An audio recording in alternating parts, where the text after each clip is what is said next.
Et on le sait, pour la moitié de la population afghane, il n'y a rien à célébrer. On en parle avec notre grand reporter, chroniqueuse sur France 24, Mélina Huette. Bonjour. Bonjour David. Jour de la victoire gravée en lettres d'or. C'est ce que dit le porte-parole du gouvernement afghan. C'est ça qu'on célèbre aujourd'hui. Alors effectivement, pour les talibans, c'est une victoire militaire à Kaboul. Vous l'avez vu sur les images juste avant nous, des centaines de partisans se sont rassemblés près de l'ancienne ambassade états-unienne. Évidemment, presque aucune femme parmi eux. Dans la salle de la Loya Jirga où siégeaient des délégations venues de tout le pays, il n'y en avait aucune non plus. De toute façon, vous pouvez le voir sur ces images, c'est assez clair.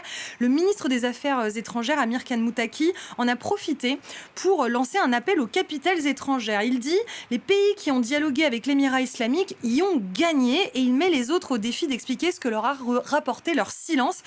Le régime y revendique deux acquis essentiellement. La sécurité d'abord, dans un pays épuisé, on l'a vu, par 40 ans de guerre.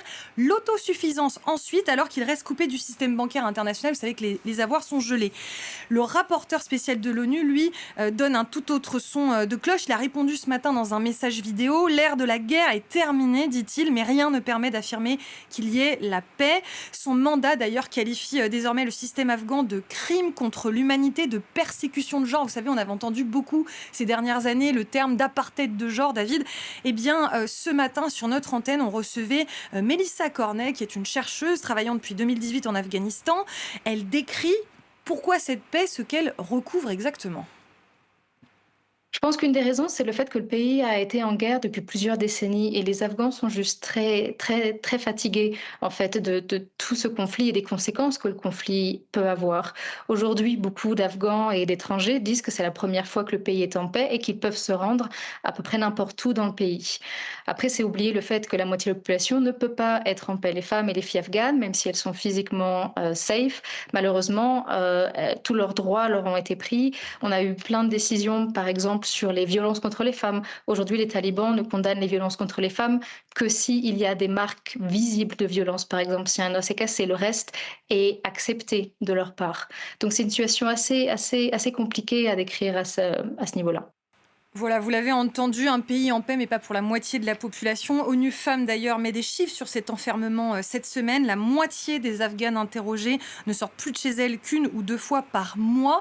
Et 7 femmes sur 10 décrivent leur santé mentale comme mauvaise ou très mauvaise. Cette même invitée, ce matin, nous parlait de suicide, de tentative de suicide de la part de filles qui ne peuvent plus aller à l'école. Alors, un régime qui est condamné. Pourtant, l'Europe recevait une délégation talibane il y a 2 mois. Ça s'explique comment ?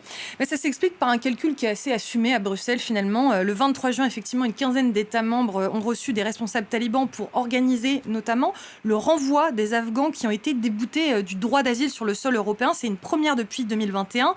Human Rights Watch a dénoncé une Europe qui condamne les exactions d'un côté et coopère de l'autre. Effectivement, on est un peu sur un double standard là.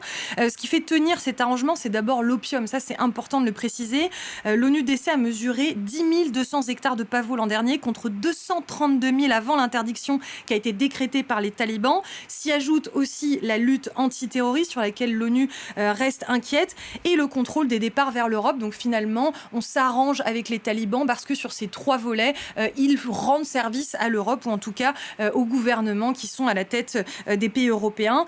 Pendant que ces discussions se tiennent, eh bien, le chef suprême Hibatullah Akhundzada reste sous mandat d'arrêt de la Cour pénale internationale pour persécution des femmes et c'est à rappeler. Merci beaucoup Mélina Huette, chroniqueuse, grand reporter sur France 24 pour ces éléments de compréhension.